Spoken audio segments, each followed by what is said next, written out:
I am writing this under an appreciable mental strain, since by tonight I shall be no more.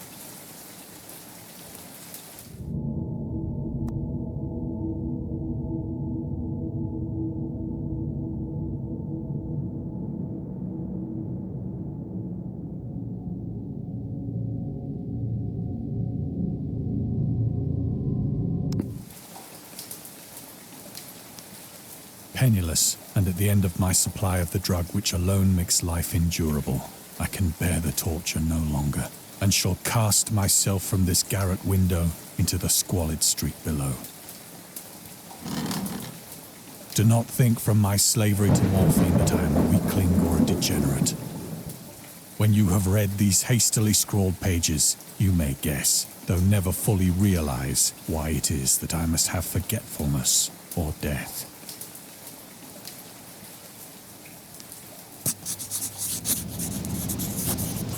It was in one of the most open and least frequented parts of the broad Pacific that the packet of which I was supercargo fell a victim to the German sea raider.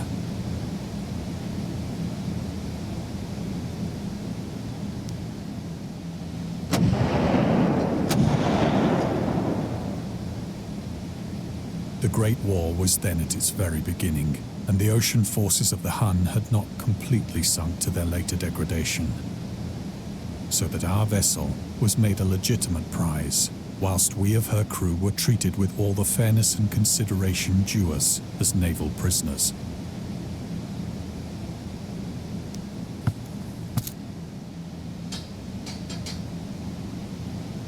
So liberal, indeed, was the discipline of our captors, that 5 days after we were taken, I managed to escape alone in a small boat with water.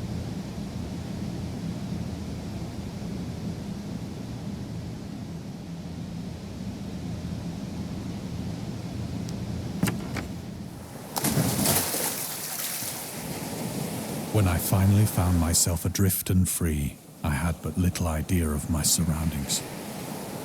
Never a competent navigator, I could only guess vaguely by the sun and stars that I was somewhat south of the equator. Of the longitude, I knew nothing, and no island or coastline was in sight.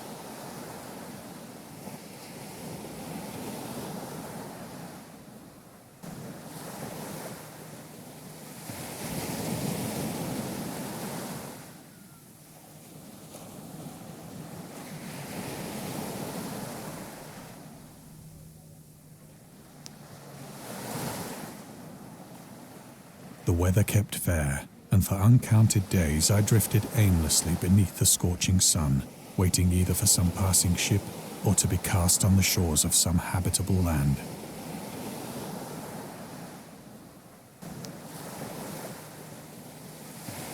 But neither ship nor land appeared, and I began to despair in my solitude upon the heaving vastness of unbroken blue. The change happened whilst I slept. Its details I shall never know. For my slumber, though troubled and dream-infested, was continuous.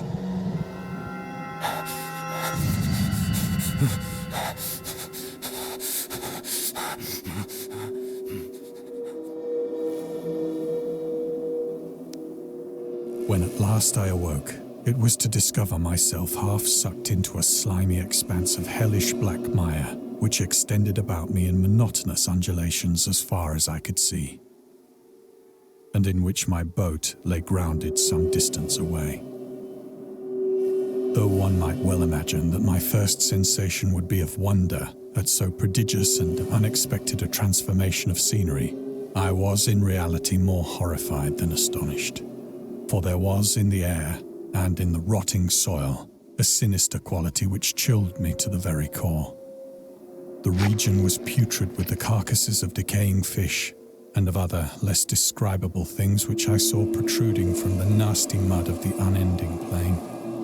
Perhaps I should not hope to convey in mere words the unutterable hideousness that can dwell in absolute silence and barren immensity. There was nothing within hearing and nothing in sight save a vast reach of black slime, Yet the very completeness of the stillness and the homogeneity of the landscape oppressed me with a nauseating fear. The sun was blazing down from a sky which seemed to me almost black in its cloudless cruelty, as though reflecting the inky marsh beneath my feet.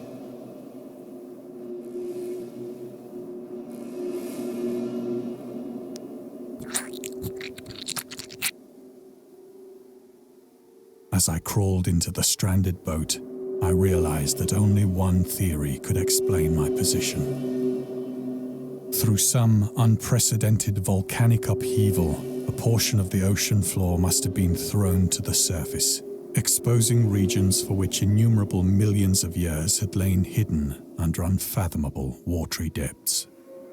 So great was the extent of the new land which had risen beneath me that I could not detect the faintest noise of the surging ocean, straining my ears as I might. Nor were there any seafowl to prey upon the dead things.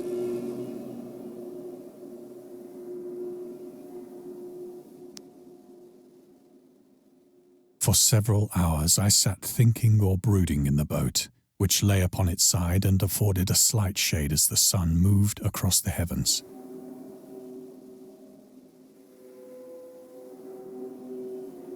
As the day progressed, the ground lost some of its stickiness and seemed likely to dry sufficiently for traveling purposes in a short time. That night I slept but little, and the next day I made for myself a pack containing food and water, preparatory to an overland journey in search of the vanished sea and possible rescue.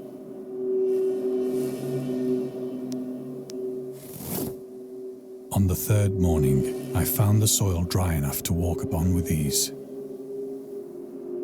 The odor of the fish was maddening, but I was too much concerned with graver things to mind so slight an evil, and set out boldly for an unknown goal.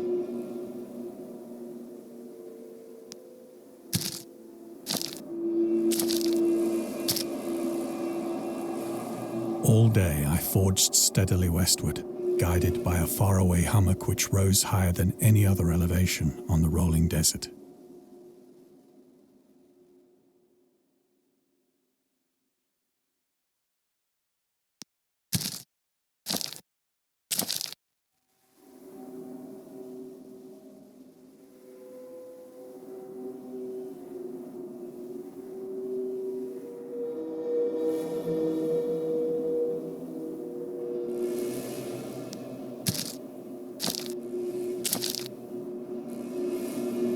That night, I encamped, and on the following day still travelled toward the hummock, though that object seemed scarcely nearer than when I had first espied it.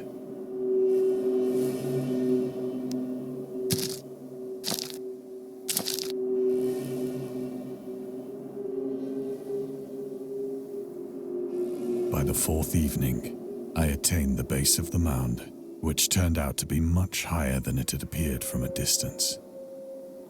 An intervening valley setting it out in sharper relief from the general surface. Too weary to ascend, I slept in the shadow of the hill. I know not why my dreams were so wild that night, but ere the waning and fantastically gibbous moon had risen far above the eastern plain,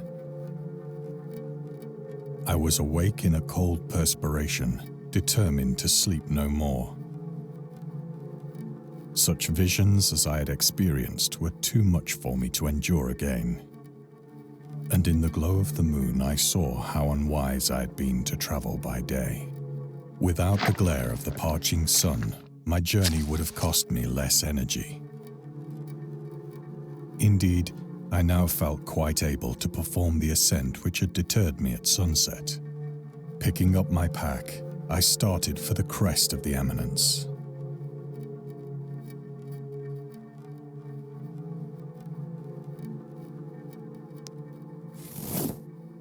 I have said that the unbroken monotony of the rolling plain was a source of vague horror to me.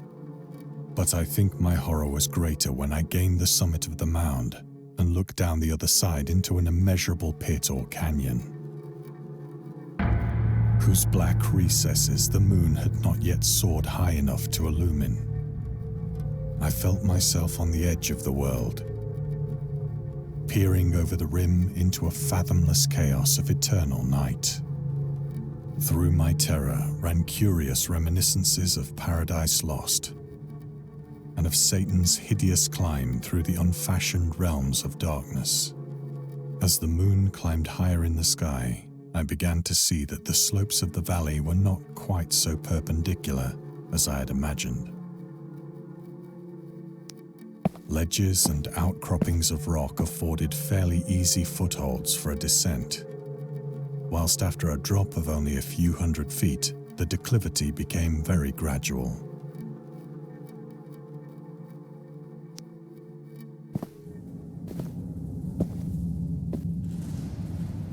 Urged on by an impulse which I cannot definitely analyze, I scrambled with difficulty down the rocks and stood on the gentler slope beneath, gazing into the Stygian deeps, where no light had yet penetrated.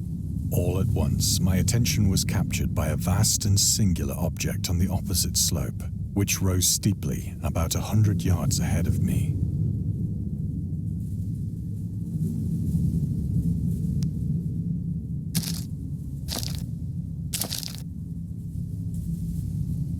That it was merely a gigantic piece of stone, I soon assured myself. But I was conscious of a distinct impression that its contour and position were not altogether the work of nature. A closer scrutiny filled me with sensations I cannot express. For despite its enormous magnitude, and its position in an abyss which had yawned at the bottom of the sea since the world was young, I perceived beyond a doubt that the strange object was a well-shaped monolith, whose massive bulk had known the workmanship and perhaps the worship of living and thinking creatures. Dazed and frightened, yet not without a certain thrill of the scientist's or archaeologist's delight, I examined my surroundings more closely.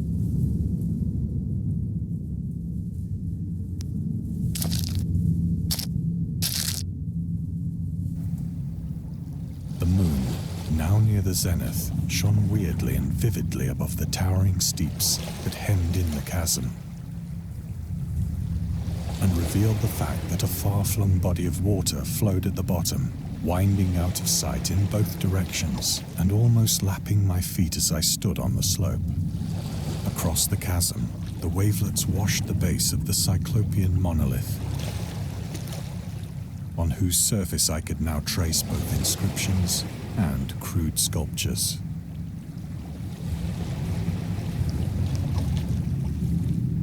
The writing was in a system of hieroglyphics unknown to me and unlike anything I'd ever seen in books, consisting for the most part of conventionalized aquatic symbols such as fishes, eels, octopi, crustaceans, mollusks, whales, and the like.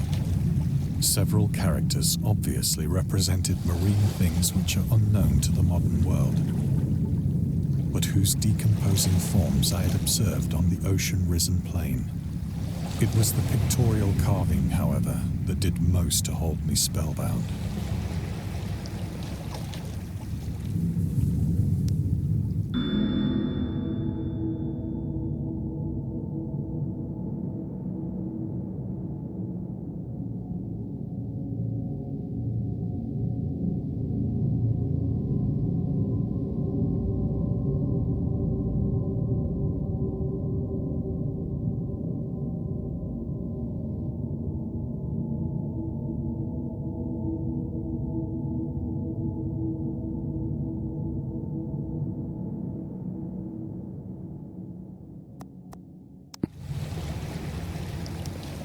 Plainly visible across the intervening water on account of their enormous size were an array of bas-reliefs whose subjects would have excited the envy of a Doré.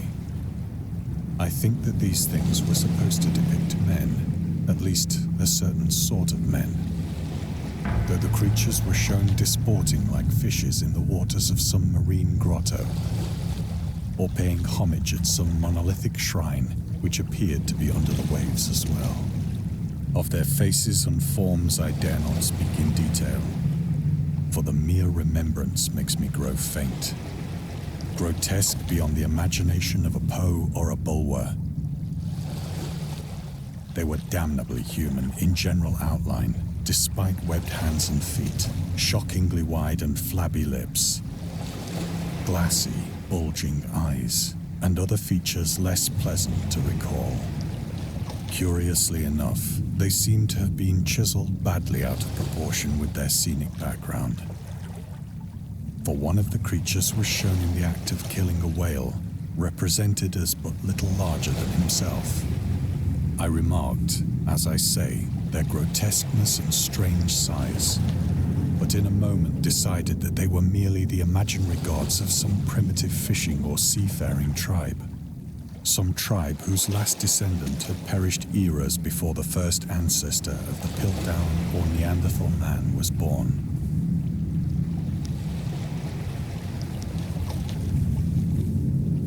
Awestruck at this unexpected glimpse into a past beyond the conception of the most daring anthropologist, I stood musing whilst the moon cast queer reflections on the silent channel before me. Then, suddenly, I saw it. With only a slight churning to mark its rise to the surface, the thing slid into view above the dark waters. Fiend-like and loathsome, it darted like a stupendous monster of nightmares to the monolith, about which it flung its gigantic scaly arms, while it bowed its hideous head and gave vent to certain measured sounds. I think I went mad then. Of my frantic ascent of the sloping cliff and of my delirious journey back to the stranded boat, I remember little.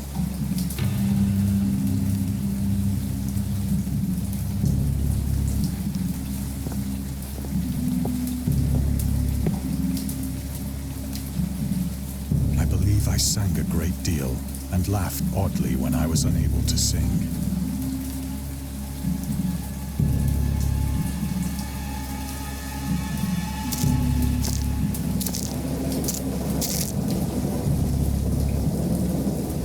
Indistinct recollections of a great storm sometime after I reached the boat.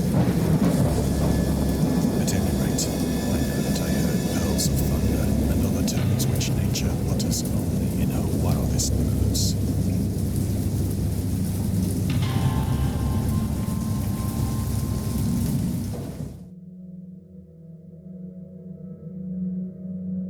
When I came out of the shadows, I was in a San Francisco hospital. Brought thither by the captain of the American ship which had picked up my boat in mid-ocean. In my delirium, I had said much, but found that my words had been given scant attention. Of any land upheaval in the Pacific, my rescuers knew nothing. Nor did I deem it necessary to insist upon a thing which I knew they could not believe.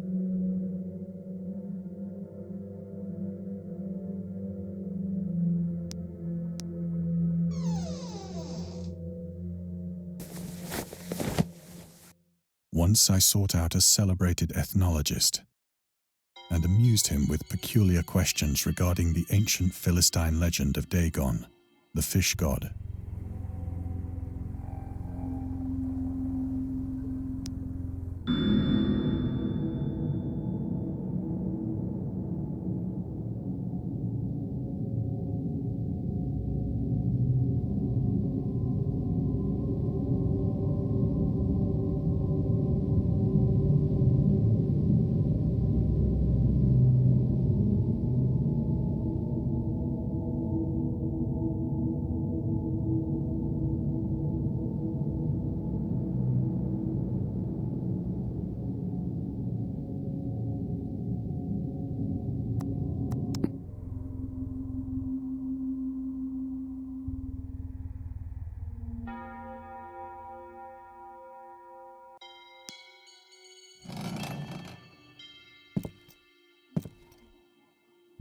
But soon perceiving that he was hopelessly conventional, I did not press my inquiries.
is at night, especially when the moon is gibbous and waning, that I see the thing. I tried morphine, but the drug has given only transient surcease and has drawn me into its clutches as a hopeless slave. So now I am to end it all, having written a full account for the information or the contemptuous amusement of my fellow men.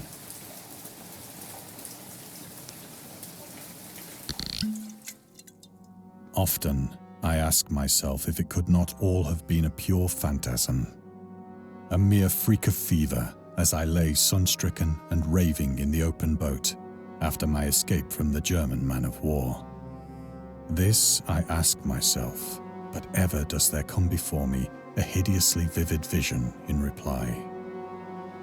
I cannot think of the deep sea without shuddering at the nameless things that may at this very moment be crawling and floundering, worshipping their ancient stone idols and carving their own detestable likenesses on submarine obelisks of water-soaked granite. I dream of a day when they may rise above the billows to drag down into their reeking talons the remnants of puny, war-exhausted mankind. Of a day when the land shall sink and the dark ocean shall ascend amidst universal pandemonium.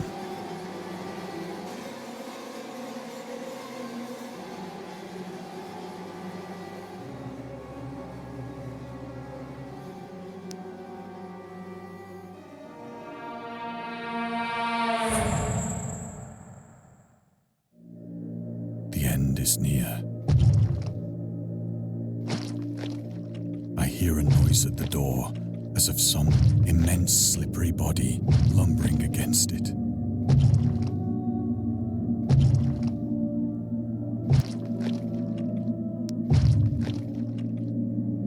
It shall not find me.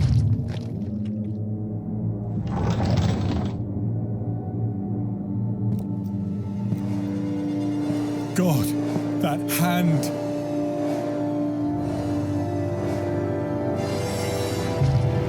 The window! The window!